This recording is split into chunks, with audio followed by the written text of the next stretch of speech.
இனிமே நீ யாரோ நான் யாரோ. உன்னை நான் பார்க்கவும் மாட்டேன், உன்கிட்ட பேசவும் மாட்டேன்.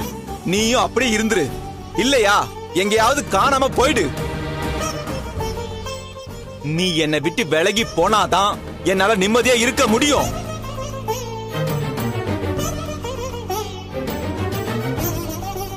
போதுமா? உங்க எல்லாருக்கும் சந்தோஷமா?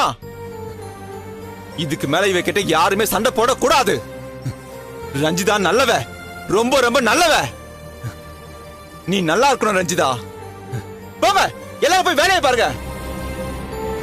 அருண்,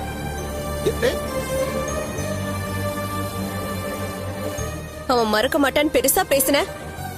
அவன் முடிவை சொல்லிட்டால. உனக்கு தன்மானன்னு ஒண்ணு இருந்துச்சுன்னா அவன் சொன்னதை செய்.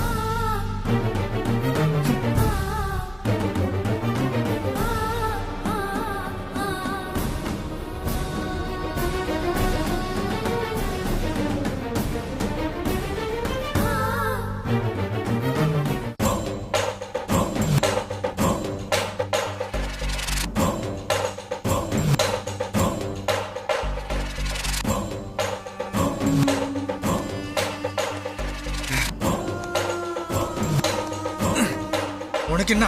விடு.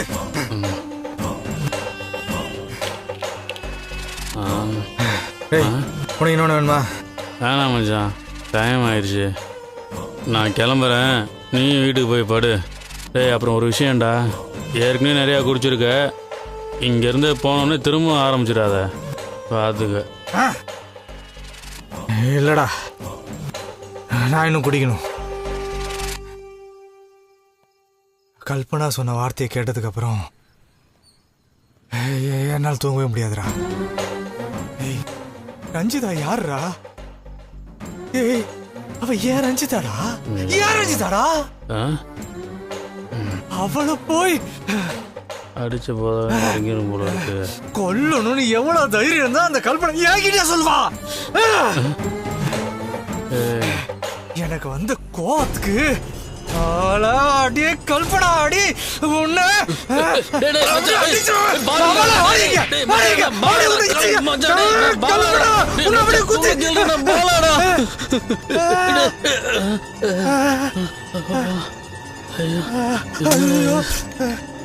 சாரிடா. டேய் சாரியா, ஜஸ்ட் மிஸ் இருந்தா கல்பனா நினைச்சு என் கதையை முடிச்சிருப்பியாடா. பேசுனது என் மண்டை போட்டு குறைஞ்சிட்டே இருக்குடா. அந்த டென்ஷன் தான் கொஞ்சம் ஓவரா ரியாக்ட் பண்ணிட்டேன். சாரிடா. சரி விடு மச்சான். ரஞ்சிதா விஷயத்துல நீ எவ்வளோ சென்சிட்டிவ்னு எனக்கு தெரியாதா? அவளை கொல்லுன்னு ஒருத்தி துடிக்கிறானா, அந்த கல்பரேட்டை நம்ம சும்மா விடக்கூடாதா? ரஞ்சிதாவை போட்டு தள்ளுன்னு நினைக்கிற அவ கதையை முதல்ல முடிக்கணும்டா. என்னடா அப்படி பார்க்குற? எதுவும் சொல்ல மாட்டேங்கிற? ஏய், எனக்கு ஒரு டவுட்ரா. நீ என் ஃப்ரெண்டா இல்லை எதிரியாடா? நான் உன் உயிர் நண்பன்டா. என்னை பார்த்தே இப்படி கேட்குற பாத்தியா?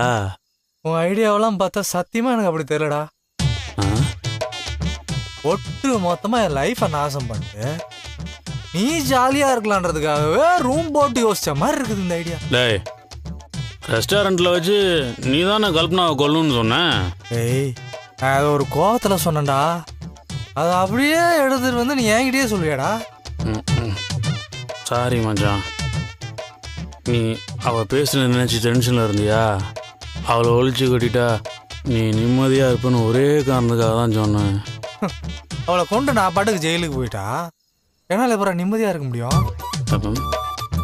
ஏய், கல்பனாவோட அம்மாவை அடிச்சதுக்கே நான் எவ்வளோ பயந்தேன் நீயும் பார்த்துட்டு தானே இருந்த. அவசரப்பட்டு நான் ஏதாவது ஒன்று பண்ணிட்டேன்னு வச்சுக்கேன், அதோட என் லைஃபு முடிஞ்சிரும்டா. அருணுக்கு ரஞ்சிதாவுக்கும் நானே லைன் கிளியர் பண்ணி கொடுத்த மாதிரி ஆகிடும்.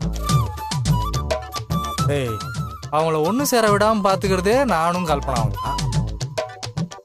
ஏண்டா, நான் கல்பனாவை கொலை பண்ணிட்டு ஜெயிலுக்கு போய் உட்காந்துக்கிட்டா அது அவங்களுக்கு ரொம்ப வசதியாக போயிடாதா? அருணோட அம்மா ஆசீர்வாதத்தோட அவங்க ரெண்டு பேரும் ஜாலியாக அவங்க வாழ்க்கையை ஆரம்பிச்சிருவாங்க. நான் ஜெயிலே உட்காந்துக்கிட்டு வயிற்றுச்சலோட சாக வேண்டியது. என் வாழ்க்கை இப்படி தான் முடியணும்னு ஆசைப்படுறியா மச்சான்? மச்சான், நான் என்ன சொல்ல வரேன்னா, இல்லடா நான் தயவு செய்ய இந்த மாதிரி முட்டாள்தனமான ஐடியாலாம். கல்பனாவோட முடிவை எப்படி மாற்றணுன்றதை நான் பார்த்தேன். நீ இந்த சின்ன மூளையை போட்டு போதையா இருக்கும். ரொம்ப ஸ்ட்ரெயின் பண்ணிக்க. டேய், இவ்வளோ நாள் என் கூட இருந்ததுக்கு நியாயமா நீயும் கிரிமினலா யோசிக்க ஆரம்பிச்சிருக்கா. அது நடக்கலாம் கூட பரவாயில்லடா. ஆனா தயவு செஞ்சு இந்த மாதிரி ஒரு விளங்காத யோசனைய சொல்லி என்னையும் மொக்கையாக்காத. ஓ இல்ல மச்சான், எதுக்கு போய் சரி, தொலை. நான் போறேன். நீ பார்த்து வீட்டுக்கு போறியா? பாய். ஓ ஆ